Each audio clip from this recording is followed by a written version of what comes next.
Hey everybody, welcome back to Last Night in Vegas. I'm your host, Brian Ortega, and today we are going to be diving into my favorite burger places on the Las Vegas Strip and downtown. So in this particular episode, I'm going to go ahead and list some of my favorite burger spots. This was actually requested by Munaf Manji. You can find him on the Sports Gambling Podcast, but he responded to my sort of note that I threw out there, and this is what I came back with. So this was actually a lot harder than I thought because there's lots of burger places on the Strip, and it was really hard sort of narrowing it down and then kind of putting it in a list. So I'll go ahead and list these off for this week's Last Night in Vegas. Okay, everybody, so let's go ahead and get started right off the bat. So these are specifically places on the Las Vegas Strip or on Fremont Street. So there's lots of burger places in town that people will throw out, like 50/50 Slater's is one that people always really enjoy. There's a lot of different other choices, but these are specifically going to be where you can get a spot on the Strip or downtown. So let's start with number 5. So this one actually is because there's actually 2 Steak and Shake places that are going to be on this particular episode, but at number 5, it's Black Tap over at the Venetian and the Palazzo. So Black Tap is actually a really great restaurant for more than just burgers, but that's what they're really known for. They also have really, really great fun shakes. They also do, boozy shakes, which people really, really enjoy. This is a really great spot for bigger groups, like if you're going to have a bachelor party and you don't all have like a super super high-end budget, but you want to have a fun, good meal where everybody can really enjoy it, I would say Black Tap is a great choice. It's vibes. It's sort of like right off the main part of the casino. It has a really great view of the Strip because if you sit outside, you're able to, have a good view. And it also takes large parties. So that's also a really, really big plus, especially if you're in a big group. But this is a great place if you want burgers. They have a lot of different choices, a lot of different variations, but really, really great burgers over at Black Tap, which again, people love their shakes. They're really known for their shakes. They have so many different types. They will make special ones depending on if there's a big holiday, like St. Patrick's Day, for example. They will always make really, really great shakes and burgers, of course. So moving to Fremont Street. So let's go to number 4. And we're going to be talking about Victory Burger over at Circa. I have to say, Victory Burger is kind of expensive for, where it is. But Victory Burger is actually quite good. They have make fantastic waffle fries. So if you're a fan of waffle fries, Victory Burger is a great stop. They do have their standard Victory Burger, which their Victory Burger is a much larger burger. I want to say it's like not a pound, but it's like half a pound. It's a huge burger. So it's a very large burger with its Victory sauce, and it has a bunch of different the standard toppings. And then, of course, the onion rings are really great here as well. They make really good wings to go along with it. I like their chicken fingers. Very much, this is a place that has the standard sort of like what's the word I'm looking for? Like stadium-style food, but specifically, they are known for their burgers. But if you're not a fan of the big, giant burgers, they do have a regular cheeseburger, an American-style cheeseburger, which is a little bit more of a normal size. So highly recommend Victory Burger downtown.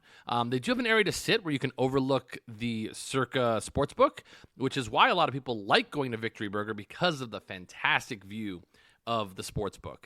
So this is actually, and then you can also take it with you and go to other different locations. They do service the sportsbook itself because when you do reserve a seat, you also do have to do food and beverage minimum, which typically that food will either come from the barbecue place, which is actually located just outside of Circa, or Victory Burger. So then they have it delivered to the seat that you're sitting at. But again, that usually requires that you have to purchase a spot. But sometimes you're actually able to sit, maybe during the daytime when they don't have a charge for a seat at the sportsbook, and they have a QR code on the chair where you're actually able to scan it, order your food, and it goes to your seat. So that's actually a great feature for ordering from Victory Burger. But again, Victory Burger, lots of different choices on there. If you end up getting like a Victory Burger with fries and a soda, you're probably going to be paying between $30 and $35. So just keep that in mind that the fries do not come with it as well. They do have salads too, which we all try to be healthy and order a salad every once in a while from Victory Burger over at Circa. So moving on, the top 3 was actually probably the easier part to sort of list. I'm a huge fan of like a smashed burger, just a smaller style burger, but just packed with just like that juicy greasiness. Love it. So at number 3, I have Lola's Burgers over at the Aria. Lola's Burgers is located in the Proper Food Hall, which is inside the Aria, of course, which has a bunch of different options in terms of cuisine. They have steak, they have sushi, they also have a bagel place, they also have, I think, a Japanese place as well, or what is it? I think it's like Greek. It's a Greek place, but the place that I'm going to be, they also have a hot chicken place, which is very, very popular, but I'm talking about Lola's Burgers. I love it because they cook the burgers right in front of you, which is a really cool feature. They have fantastic fat fries. I love the fat fries. And again, it's just a nice double juicy, tasty, delicious cheeseburger. And I am a big fan of the simplest burgers make the best burgers. But Lola's Burgers are so, so good. And what's nice is that they're open pretty late night. So that's what I like about the Proper Food Hall over at the Aria, is that many of their locations are open late. And especially if you're somebody who likes like a sort of New York style like bagel sandwich, they do have that open in the morning time. So typically in the evening, that is the only place that you will find that is closed. But I think the Proper Food Hall is a great late night spot, or if you just wanted like something like a quick bite, it really feels like an elevated food hall, which most places are. But this one feels like the most poppin'. Like I would say of all the food halls, this one's probably become the most successful, just because it's been around the longest, and it's inside the Aria, of course, and they have sort of tough time getting into reservations at the Aria sometimes. So that could be a factor. But of all the food halls, I think this one has the best feel of them. For example, Fountain Blue has a good food hall. I think they have really great selections. It's very similar to what they have over at Aria, but it always feels empty in that food hall. And I don't know what it is. Maybe I'm not going at lunchtime. Maybe I'm not going at the right times, but it just feels like they're not always busy. But the Aria Food Hall does feel very busy most of the time. They also have a really nice bar located inside of the food hall as well. So other than that, they also have the Easy Speakeasy, which we all know my feelings on the Speakeasy over at the Aria, so I won't go into it here. But it is located in the same spot where they have their donuts. But Lola's Burgers are really fantastic. I believe it ended up coming out to about $20, $25 for a whole meal. So that includes the burger, the fries, and a soda. But Lola's Burgers, absolutely fantastic. Really, really fantastic choice. And I think put him in a nice little spot here at number 3. So moving up. Oh boy. So really it was splitting hairs between these two choices because I love these two restaurants so much. So I'm going to put it at number 2, but any other day, I think I would maybe put it at number 1. But in terms of the list, we have to put it somewhere. So number 2 is at the Monte Carlo, and that is Sidebar Betty over at the Sportsbook at the Park MGM. So Sidebar Betty is actually located just like kind of adjacent. It's really connected to the Sportsbook at Park MGM. And I love these burgers. They are so, so good. Absolutely fantastic. They're just the perfect size, just straightforward steak burger. They do it on the griddle, and it just has that just sort of like that greasy gooiness that I just love. And then this, the cheese just drips off perfectly. And when you bite into the burger, you yank it away, the cheese just sort of keeps connected because it wants you to be back inside of that burger.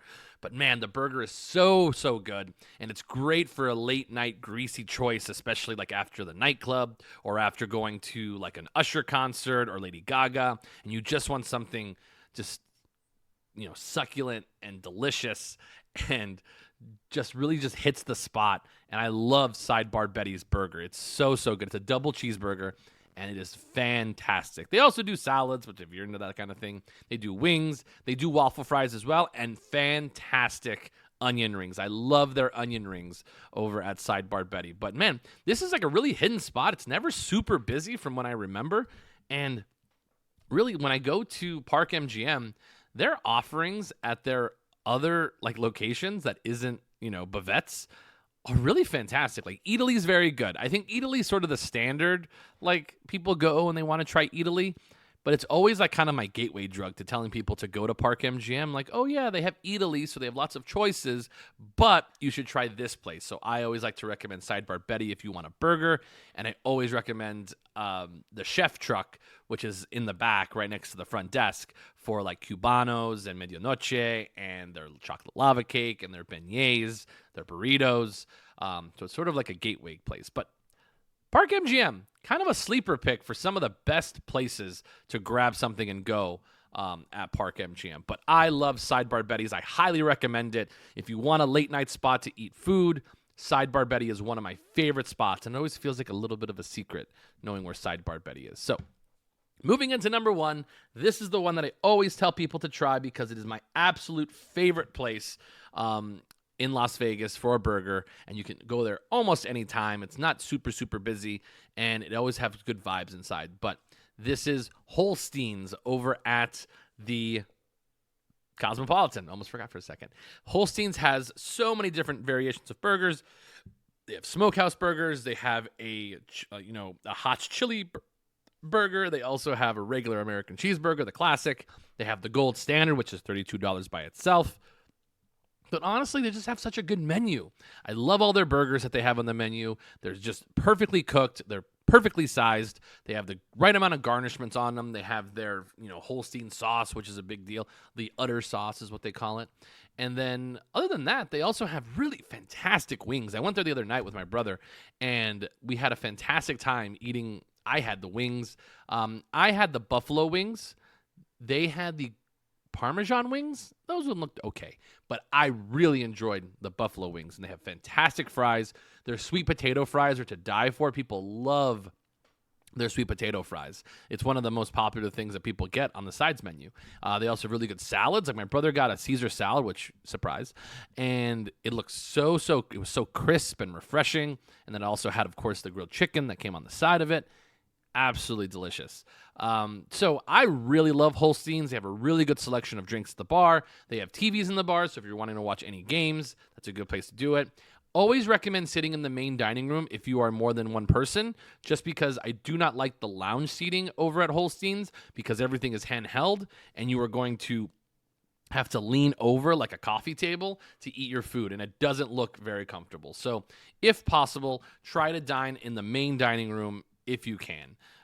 Typically, they do make reservations same day, but you have to walk in, which when we went wasn't too bad of a wait, and that was pretty great. So love Holstein. So that's my complete list. So I started with number 5. I put for Black Tap.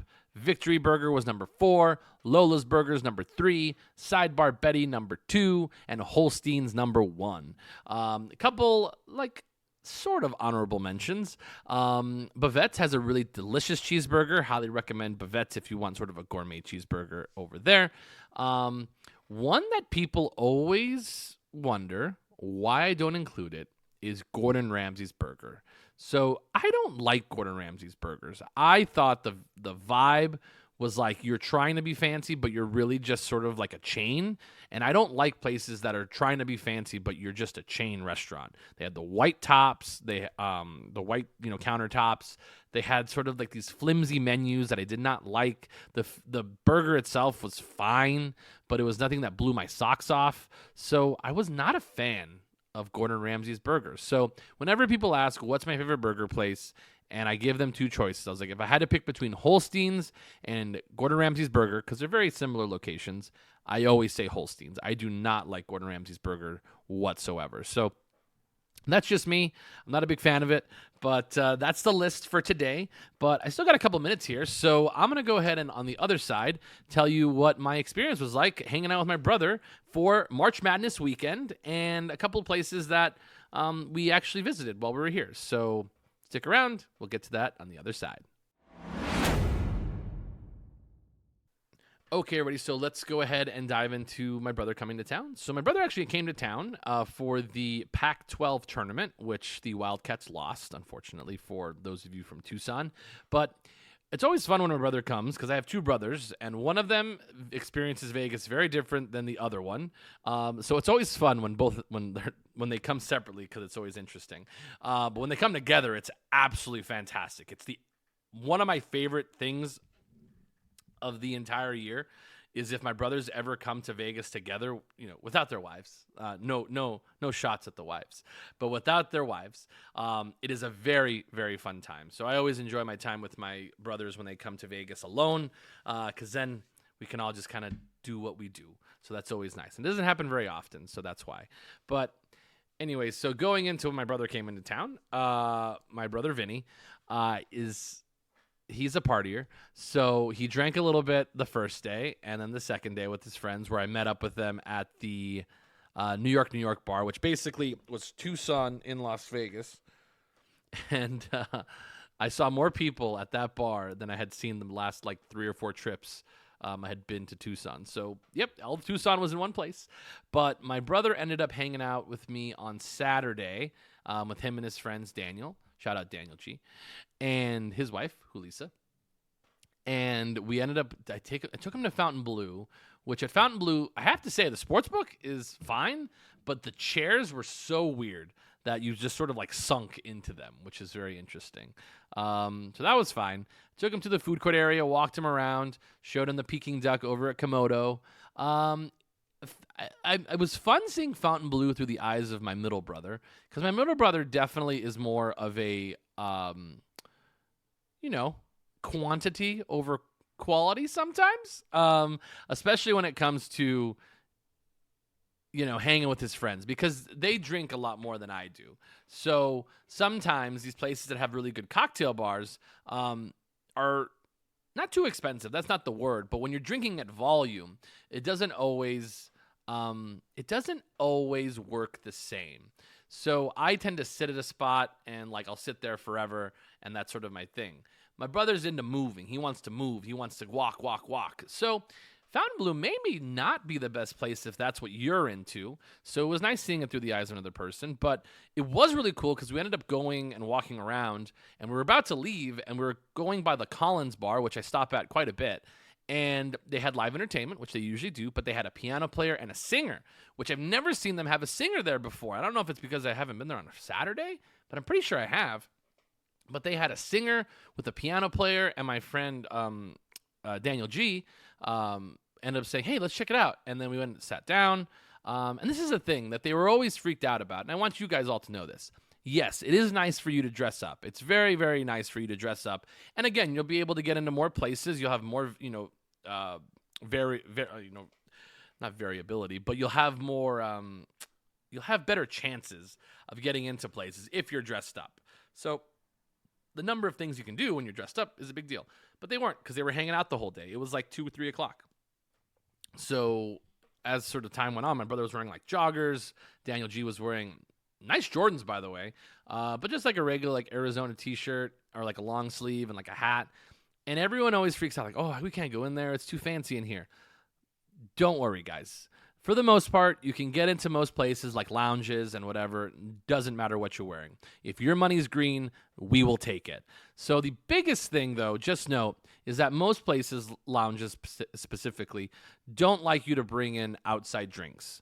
Just because they don't want you to sit in a spot and then not buy a drink or buy something at the table. So just keep that in mind when you're walking around. But it's okay. They finished their drinks. It was fine. We were able to sit down. And then wonderful singer inside of the Collins. I really, really hope that they keep this around, because it adds so much to your lounge if you have a live singer. And it was just absolutely beautiful, fantastic. She was great. She took requests, which is great. But if you are going to request something, you better tip the musical acts. So the performers, make sure you tip them, because they don't have to do your stuff. But if you do tip, that's very, very nice of you. Please do so. So we went there. And then we went, we went there. We left. We ended up going to Cosmopolitan because they wanted to check out the sort of that area. And they wanted, kind of a burger and that kind of thing. So we went to Holstein's. Good meal. Now, this is the part that I really wanted to talk about. And that was, I finally went to the Barbershop where they had somebody actually performing for once. Jesus. So every time I went to the Barbershop, they've never had a performer. Or they're tuning their guitar or something for 7 hours. So I ended up going to Barbershop, took my brother and his friends, and no cover, which was nice because it was a little bit earlier in the day. We walked in, and not too packed. It did get there for sure. But this is my gripe, and this is my thing, is that it's a cocktail bar. So, like, they know how to make cocktails. And I know that it was busy. And I saw him make drinks that, are cocktails. So at a bar like this, I would usually get like a Crown and Coke or like a beer or something, but it felt like they would be able to make it. So my brother ended up ordering 2 Moscow Mules, a vodka soda, and a gin and tonic. So those are a couple of the things that were ordered. So being that you ordered a Moscow Mule, and I saw him make all this shit, I was like, oh yeah, like, let me get an old fashioned. He's like, oh, and the bartender goes, very obnoxious, by the way, said, let me give you this old fashioned. It's our house old fashioned. It's our signature old fashioned. He's like, oh, you're going to love it. I absolutely fucking hate people who do this. I know why he did it. He did it because it's all pre-mixed, because I saw the pre-mix on it. He put it in, it's already in a glass, poured it out. There it goes. It definitely tasted different. It's not what I wanted. I absolutely hate bartenders who do this. If I ask you for something specific, it's because that's what I want. I even said, let me get an old-fashioned with makers. That means I know what I want, and I know how I like it. If somebody walks up to you and says, let me get an old-fashioned, maybe pitch that idea to them of what you wanted to do, which pour whatever bullshit you made. Make me the drink I wanted, because I see you making it for everybody else. Did I take it? Fine, because I was only going to order one drink. I was just going to hang there. That was fine. But man, if I had been there more of the night, I wouldn't have got it that way.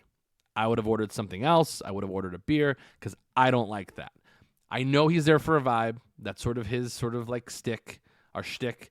But being somebody who goes to places a lot, try not to pull that shit on me. I hate it. I do not like it. I didn't like the drink. I drank it, whatever, because, man.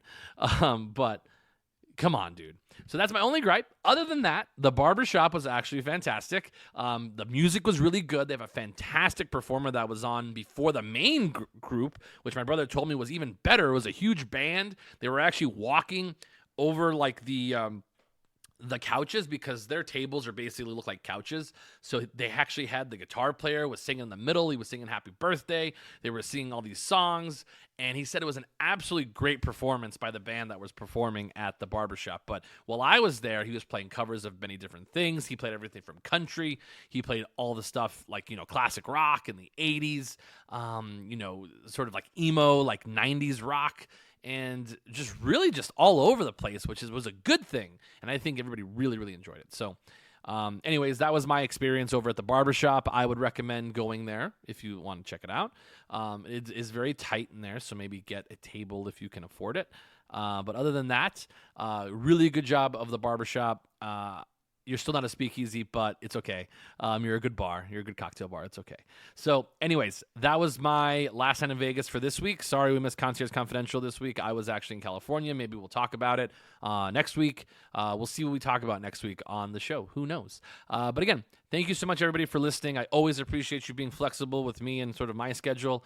But again, check us out on our social pages, Concierge Confidential _LV, or on our TikTok page, at Keys to Vegas, or me on my personal page, Brian_Ortega26, for anything that I'm getting up to. So again, thank you so much for listening to Last Night in Vegas. If you catch me out in town, come say hello. Maybe I'll buy you a drink. But remember, keep it confidential.